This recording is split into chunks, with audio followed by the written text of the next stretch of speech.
Hey everybody, welcome back to the channel and welcome back to more of the Sarah Boone trial. Before we get started today, like, share, subscribe, bell on for notifications, consider getting a channel membership so you can see all these videos as soon as they're uploaded instead of waiting for their scheduled release date. You get them all instantly. Also, follow me on my socials, you see them down below.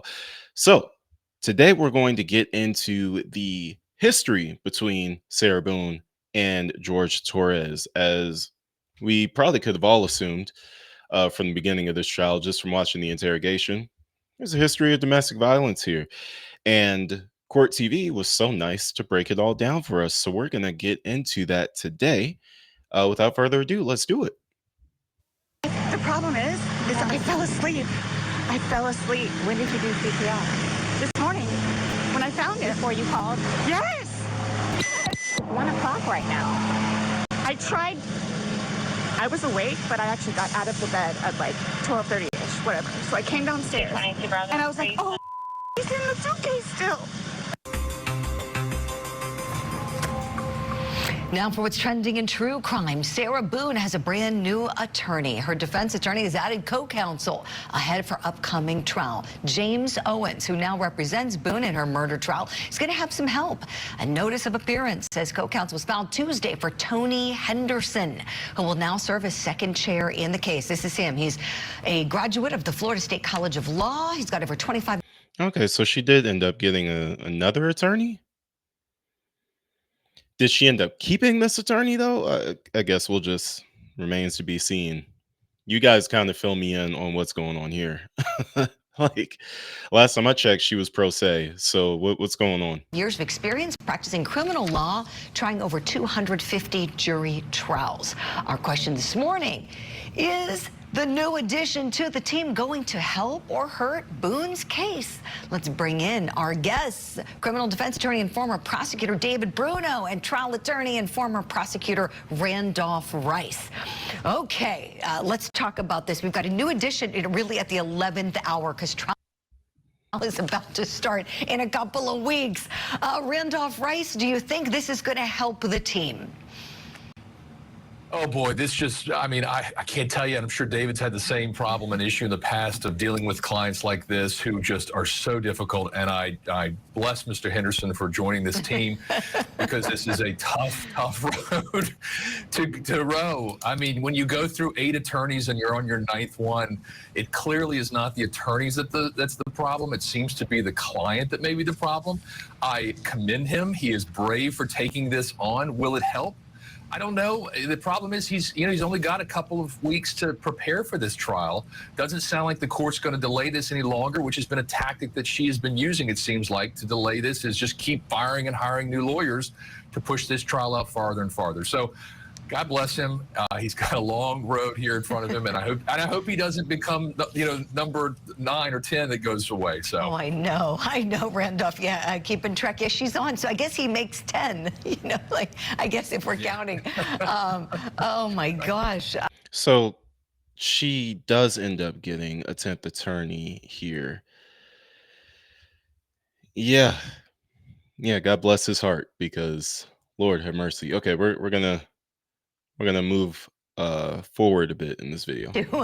They are trying to present at trial a defense, an affirmative defense, essentially, of battered spouse syndrome, which falls in line with self-defense. And so we know that they filed a notice of intent to do so last week. We heard a little bit about it at the last court hearing. And now we're getting a response from the state of Florida asking the judge to strike that notice, saying that defense is entirely inappropriate. One reason being that Sarah Boone previously said it was an accident, that she left Jorge Torres in the suitcase by accident. And the prosecution said, well, the defense then can't be claimed of battered spouse syndrome if this was accidental. For more on the very turbulent relationship between Jorge Torres and Sarah Boone, here's Court TV legal correspondent Kelly Craft. Nonetheless, I have to live without him now. Yeah. Nonetheless. Punishment in itself. Jorge Torres' death in 2020 was not the first time police had been at the home he shared with his girlfriend, Sarah Boone. Boone and Torres began dating in March of 2016. They moved in together 4 months later, and the relationship was volatile. I should probably not be together, but that's not my business. Yes, ma'am. While police interrogated Boone about Torres's death, they questioned her about the violence in their relationship. So every time that you guys fight, you both hit each other? So you should have probably gone to jail all those times that he went to jail for domestic? Well, the one time I did, at one point, I started documenting everything. Okay. So you all will see in my pictures, bloody fingers, split foreheads, he split my nose. In July of 2018, police were called to the couple's home after a night out. Boone told the officers she had recently gone through a divorce, that Torres was going through a lot, and that he had beat her up that night. He let loose on my ass tonight, and I'm not having it. Okay. I got kicked in the face. I don't want him to get in trouble, but I'm tired of being beaten up. Torres told the officers that she strangled him until he was having trouble breathing. He had red marks on his neck, and Boone's eye was bruised. She was arrested for aggravated battery by strangulation, and he was arrested for battery. You're gonna probably stay in there for a day, maybe 2. All right, what might possibly. It's all up to the judge. In 2019, Boone called the police to their home.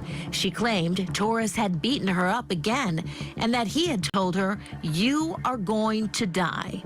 Boone had a lump on her face and scratches on her neck. Torres also had scratches on his neck, but he denied hitting her. He was arrested for battery. I had him arrested how many times? But you also went down and bailed him I out know. the next day. Well, I know. Torres was arrested for battery again a month later. Boone called the police on him, accusing him of punching her multiple times in the neck. Investigators did see marks on her neck. An officer asked Torres what happened. He said he gets hit all the time. And what is he supposed to do? A week later, even though there was a no-contact order, Torres and Boone were together. And again, a fight broke out. I was asleep, and again, he comes in and wakes me up because he gets mad at me because I go to sleep. The whole time. I could not imagine living in an apartment complex above somebody or next to somebody who's always having the police at the complex. That would be so irritating. But, just, from the standpoint of their relationship, how many times do you have to get into a fight before you guys realize you're not good for one another?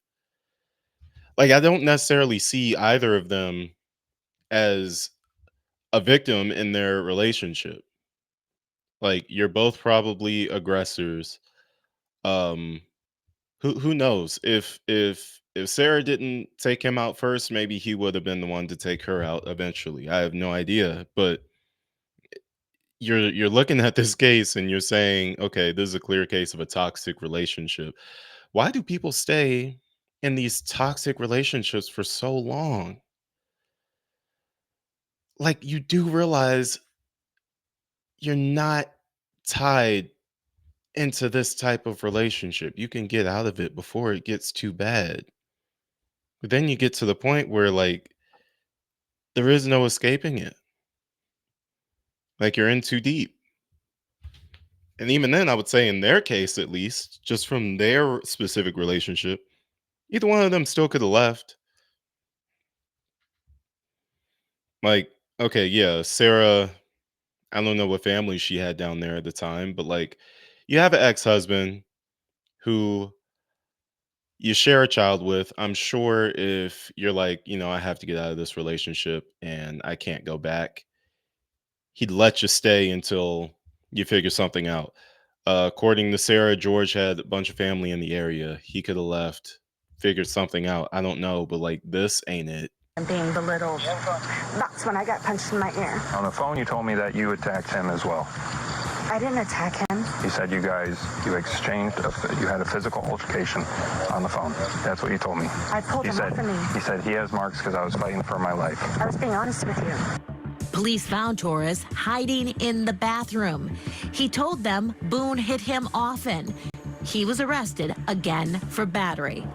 This case, like their other domestic violence incidents, was not prosecuted because neither of them would press charges.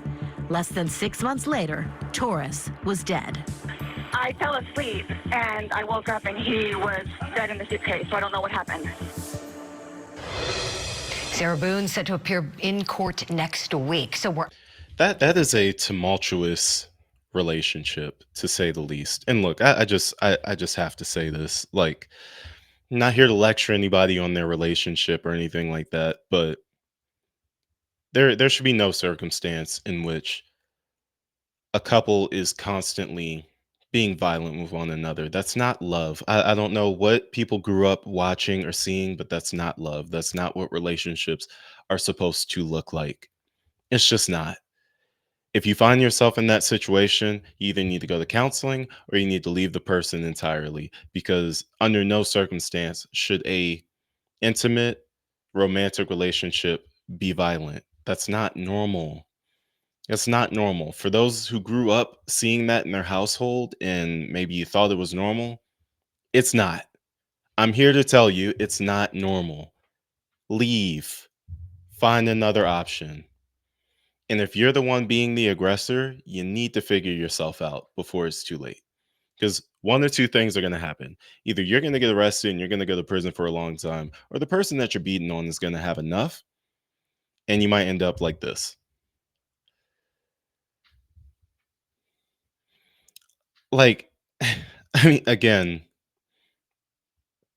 because of the way Sarah Boone moves and how narcissistic she is, it's very difficult to believe that she was just this victim of domestic violence the entire time. No, she was also an aggressor of domestic violence in this relationship. I think that much is clear. But eventually, if somebody lashes out and they do something like this, what are you supposed to do? You're going to be dead. Like, your romantic relationship should not kill you. It's not normal, guys. It's not. It's not a normal thing to happen. I'm telling you right now, it's not normal. Let's not normalize domestic violence in relationships. It's not something that, oh, it just happens. Oh, it's a part of. No, it's not. It's not. It's not. That's all I got to say about it. It's not. Please, Lord have mercy. That's it for this video. My goodness. What a terrible history of domestic violence in one single relationship. That's awful. Like, how else was that going to end? Turn the bell on notifications, like, share, subscribe, follow me. You guys know what to do. I've said it a million times. I will see you guys in the next video. Peace.